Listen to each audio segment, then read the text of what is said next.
नमस्कार दोस्तों, स्वागत है आप सभी का कोहली क्लासेज में। तो आज हम लोग देखेंगे एनसीईआरटी सीरीज में क्लास 8 का चैप्टर नंबर 3 ग्रामीण क्षेत्र पर शासन चलाना। तो क्लास 6 और 7 का कंप्लीट हो चुका है। अगर आप लोग नहीं देखें तो प्ले लिस्ट में जाकर उसे देख सकते हैं। तो चलिए शुरू करते हैं क्वेश्चन नंबर फर्स्ट से। 18वीं सदी के द्वितीयार्ध में बंगाल के संदर्भ में निम्नलिखित कथनों पर विचार कीजिए।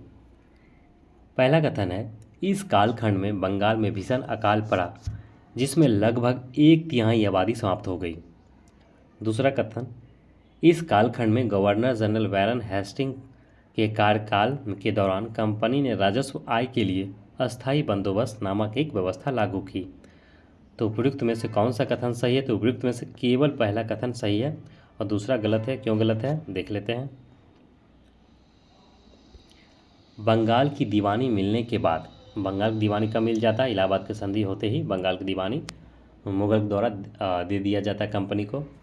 तो बंगाल की दीवानी मिलने के बाद अंग्रेज़ों की नीतियों से बंगाल की अर्थव्यवस्था गहरे संकट में फंसती जा रही थी। इसी बीच 1770 में बंगाल में भीषण अकाल पड़ा जिसमें बंगाल में 1 करोड़ लोगों की मौत हो गई, जो कि बंगाल की आबादी का लगभग 1/3 था। अतः पहला कथन सही है।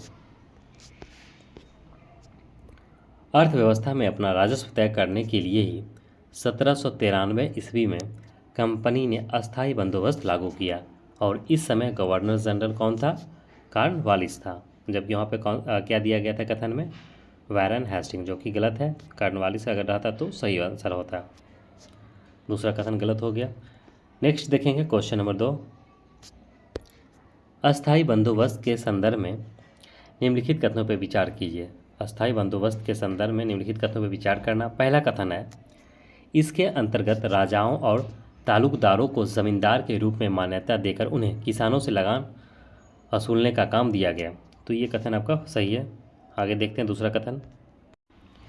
इस व्यवस्था के अनुसार जो जमींदार राजस्व चुकाने में विफल होता था उसकी जमींदारी छीन ली जाती थी।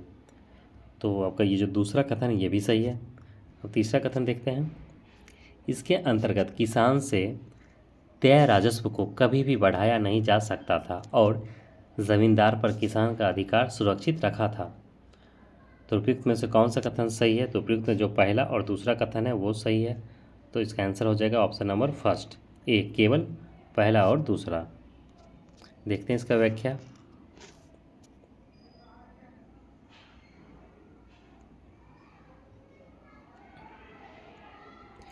अस्थायी बंदोबस्त की शर्तों के हिसाब से राजाओं और तालुकदारों को ज़मींदार के रूप में मान्यता दी गई। उन्होंने किसानों से लगान वसूलने और कंपनी को राजस्व चुकाने का जिम्मा सौंपा गया। तो उन्हें किसानों से लगान वसूलने और कंपनी को राजस्व चुकाने का जिम्मा दिया गया। अतः पहला कथन सही है। और इस व्यवस्था अर्थात अस्थायी बंदोबस्त के अब जो व्यवस्था था, अस्थायी व्यवस्था में ज़मींदारों की ओर से चुकाई जाने वाली राशि अस्थायी रूप से तय कर दी गई थी। इसका मतलब यह था कि भविष्य में कभी भी उसमें इजाफा नहीं किया जाएगा, परंतु यह शर्त केवल ज़मींदारों के लिए थी, ना कि किसानों के लिए। ज़मींदार किसान से लगान की मांग बढ़ा सकते थे। ऐसा इसलिए था क्योंकि अंग्रेज़ों को लगता था कि राज्य की ओर से राजस्व की मांग बढ़ने वाली नहीं थी, इसलिए ज़मींदार बढ़ते उत्पादन से फ़ायदा में रहेगा और ज़मीन सुधार पर ध्यान देगा। परंतु ज़मींदारों ने ऐसा नहीं किया। किसान को जो लगान चुकाना था वह बहुत ज़्यादा था और ज़मीन पर उसका अधिकार भी सुरक्षित नहीं था। ऐसे में किसान कर्ज में फंस जाता था और उत्पादन घटने से लगान भी नहीं चुका पाता था। अतः जो तीसरा कथन है वो गलत है। और जो ज़मींदार राजस्व चुकाने में विफल हो जाता था उसकी ज़मींदारी छीन ली जाती थी। इसलिए कथन जो दूसरा है वो सही हो जाता है। नेक्स्ट देखेंगे अगला क्वेश्चन नंबर 3। तीसरा क्वेश्चन है, महालवाड़ी बंदोबस्त के संदर्भ में निम्नलिखित कथनों में से कौन सा कथन सही नहीं है? तो यहाँ पूछा गया कौन सा कथन सही नहीं है महालवाड़ी बंदोबस्त के संदर्भ में। देखते हैं। तो पहला कथन है, यह व्यवस्था लॉर्ड हेस्टिंग ने तैयार की थी। दूसरा, इसमें राजस्व के लिए निर्धारित इकाई महाल थी जिसका अर्थ गांव या गांव का समूह होता था।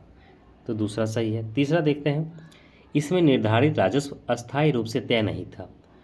तो जिसमें जो इसमें निर्धारित राजस्व अस्थायी रूप से तय नहीं था, बिल्कुल ये भी सही है। तीसरा, आगे देखते हैं। चौथा जो ऑप्शन है ये कथन, इसमें कंपनी द्वारा कर एकत्र करने का दायित्व जमींदारों को दिया गया था। तो नीचे दिए गए कूट का प्रयोग करके सही उत्तर हमें चुनना है। तो इसमें से कौन सा कथन सही नहीं है वो बताना। तो देखिए, इसका पहला कथन सही नहीं है और इसका जो चौथा कथन है वो भी सही नहीं। तो ऑप्शन हो जाएगा सी। इसका व्याख्या देखते हैं।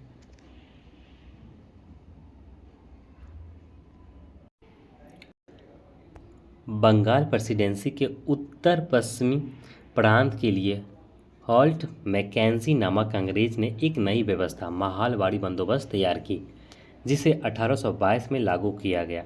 अतः जो पहला कथन था प्रथम वो गलत था। और इसमें अर्थात महालवाड़ी जो व्यवस्था था, इसमें महाल को राजस्व की इकाई तय किया गया, जिसका अर्थ एक गांव या गांव का एक समूह था। इसमें गांव के एक एक खेत के अनुमानित राजस्व को जोड़कर हर गांव या ग्राम समूह, महाल जिसको समूह अर्थात महाल कहा जाता था, से वसूल होने वाले राजस्व का हिसाब लगाया जाता था। इसमें राजस्व को अस्थायी रूप से तय नहीं किया गया, बल्कि उसमें समय समय पर संशोधनों की गुंजाइश रखी गई। अतः जो दूसरा और तीसरा कथन है वो सही है। इसमें राजस्व इकट्ठा करने और उसे कंपनी को अदा करने का जिम्मा जमींदार के बजाय गांव के मुखिया को सौंपा गया था। इसलिए जो चौथा कथन है वो गलत हो जाता है। आगे बढ़ेंगे। रैयतवाड़ी व्यवस्था के संदर्भ में निम्नलिखित कथनों पर विचार कीजिए। तो रैयतवाड़ी व्यवस्था के संदर्भ में हमें कथनों पर विचार करना है। तो पहला कथन है, इसे मुख्य रूप से दक्षिण भारतीय क्षेत्रों में लागू किया गया। दूसरा कथन, दक्षिण में परंपरागत जमींदारों के अभाव के कारण सीधे किसानों से ही बंदोबस्त करना तय किया गया। और तीसरा कथन है, इस व्यवस्था को टॉमस मुनरो ने विकसित किया। तो उपयुक्त कथनों में से कौन सा कथन सही है? तो उपयुक्त कथनों में से सभी कथन सही है। ऑप्शन हो जाएगा डी, पहला, दूसरा और तीसरा सभी सही है। देखते हैं व्याख्या इसका।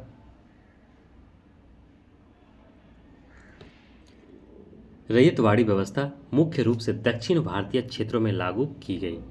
कैप्टन अलेक्जेंडर रीड ने टीपू सुल्तान के साथ चले युद्धों के बाद कंपनियों द्वारा कब्जे में लिए गए कुछ इलाकों में इस व्यवस्था को आजमाकर भी देख लिया था। टॉमस मुनरो ने इस व्यवस्था को विकसित किया अर्थात और आगे जाकर बढ़ाया, अतः इसे मुनरो व्यवस्था भी कहते हैं। धीरे धीरे पूरे दक्षिण भारत पर यही व्यवस्था लागू कर दी गई। रीड और मुनरो को लगता था कि दक्षिण में परंपरागत जमींदार नहीं थे, इसलिए उनका तर्क यह था कि सीधे किसान अर्थात रैयतों से ही बंदोबस्त करना चाहिए, जो पीढ़ियों से ज़मींदारों पर खेती करते आ रहे थे, जो पीढ़ियों से ज़मीन पर खेती करते हुए आ रहे थे। इसमें डायरेक्ट किसान इन्वॉल्व था टैक्स देने को लेकर। क्वेश्चन नंबर 5 देखेंगे। ब्रिटिश भारत में नील की खेती के संदर्भ में निम्नलिखित कथनों पर विचार करना है। पहला कथन है, अंग्रेजों द्वारा अपने लाभ के लिए पैदा कराई जाने वाली मुख्य फसलों में से एक थी, जिसकी यूरोप में बहुत मांग थी। दूसरा कथन है, नील की खेती के दो मुख्य तरीके थे, निज और रैयती। नील की कटाई के बाद उन खेतों में धान की खेती नहीं की जा सकती थी। तो उपयुक्त में से कौन सा कथन सही है? तो उपयुक्त में से तीनों कथन सही दिया गया। ऑप्शन हो जाएगा इसका डी हो जाएगा। व्याख्या देख लेते हैं।